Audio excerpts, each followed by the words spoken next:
বাবার বাড়িতে আজকে প্রথম দিন, আর আজকে হচ্ছে মনসা পূজা। আর মনসা পূজার দিনটা কী করে কাটালাম সেটাই তোমাদের সাথে শেয়ার করছি। দেখো সকালবেলায় ঘুম থেকে উঠে চলে এসেছি আমি উঠান থেকে একটু নিচটাও আমাদের উঠানের মতোই, কিন্তু এখন বর্ষাকালে জঙ্গলে ভরে গেছে। আর গাছে দেখো এই লঙ্কাগুলো এত ঝাল, নাম কি জানি না, কেউ যদি জেনে থাকো অবশ্যই কমেন্ট করে জানিও। আমরা বলি কালো লঙ্কা।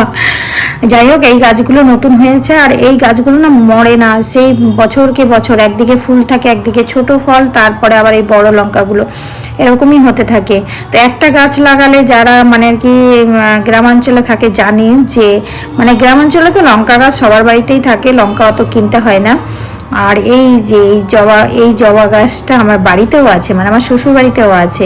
তো চারিদিকটা একটু ঘুরিয়ে দেখিয়ে নিচ্ছি তোমাদেরকে। আর এইটা দেখো বোম্বাই লঙ্কা, ও একটা পেকেছে। আর আমি গেলে বোম্বাই লঙ্কাগুলো সব তুলে নিয়ে চলে আসি, আমার খুব ভালো লাগে, একটা ঘি ঘি সেন্ট দেয়। তো যাই হোক এই লঙ্কাগুলো সব তুলে নেব, তার আগে মাঠের পরিবেশটা দেখো। আর সেদিন কিন্তু সারাদিন বৃষ্টি ছিল আর আমাদের গেছো বাদল উঠেছে, পড়বি না তখন বুঝবি মজা। না দেখো গাছে দেখো কোথায় উঠেছে, দেখেছো? আম গাছের ডাল এমনি শক্ত হয়, কত সরু ডালটায় উঠে দাঁড়িয়ে আছে। নামো নামো, দেখো এখানে ইট দিয়ে, এই যে নেমে আসো নেমে আসো। বুঝছো না, হাই করে দাও ওখান থেকে, দেখছো? দেখো আজকে আমাদের ব্রেকফাস্ট এই পরোটা, পেটাই পরোটা। এখানে এটা কিন্তু দারুণ বানায় আমাদের এখানে মিষ্টি দোকানে। আর হচ্ছে এই যে তরকারিটা এখন আমি খুলবো, আর মিষ্টি। তো তরকারিটা গিট কে খোলে, আমার মতো কারা এরকম প্লাস্টিক খোলে, এইভাবে করিস না।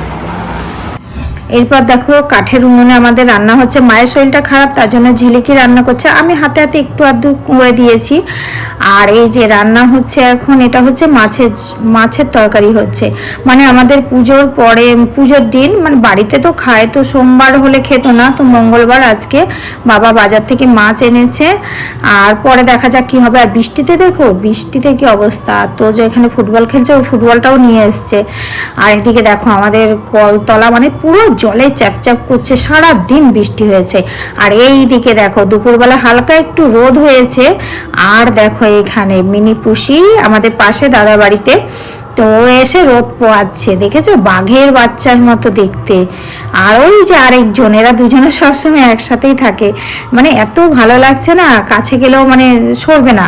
মানে রোদে খুব আরাম পাচ্ছে, বৃষ্টিতে ভিজে ওদের অবস্থা খারাপ। এখন রোদ পেয়ে শীতকালের মতো রোদ পোয়াচ্ছে, তা বাবা কত আরাম। তারপরে এইদিকে দেখো আমাদের আজকে কি কি রান্না বান্না হয়েছে। এটা হচ্ছে পরে মাটন এনেছিল, মাটনের তরকারি হয়েছে। আর হয়েছে এখানে মাছ, ধনেপাতা দিয়ে ফুলকপি দিয়ে মাছের ঝোল হয়েছে এই যে। আর এখানে মাটন মানে কি রাতের জন্য রেখে দেওয়া হচ্ছে, কেননা অনেকটাই মাটন এনেছিল। তারপর এখন হয়ে গেছে রাত, হ্যাঁ এখন বাজে রাত 11টা। আমার খুব একটা অবস্থা দেখো, সব খাওয়া দাওয়া কমপ্লিট।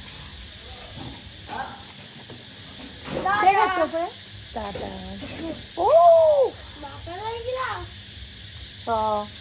ঝিলিক পরিষ্কার করে নিয়েছে, বাসন টাসন সব। মোটর কেন চালাবে, কেন তুই ওটা থেকে ধো, ওই পেছনে ওটা থেকে ধো। আমাদের বাসনের ভুর দেখো শুধু, এই দেখো কত বাসন না,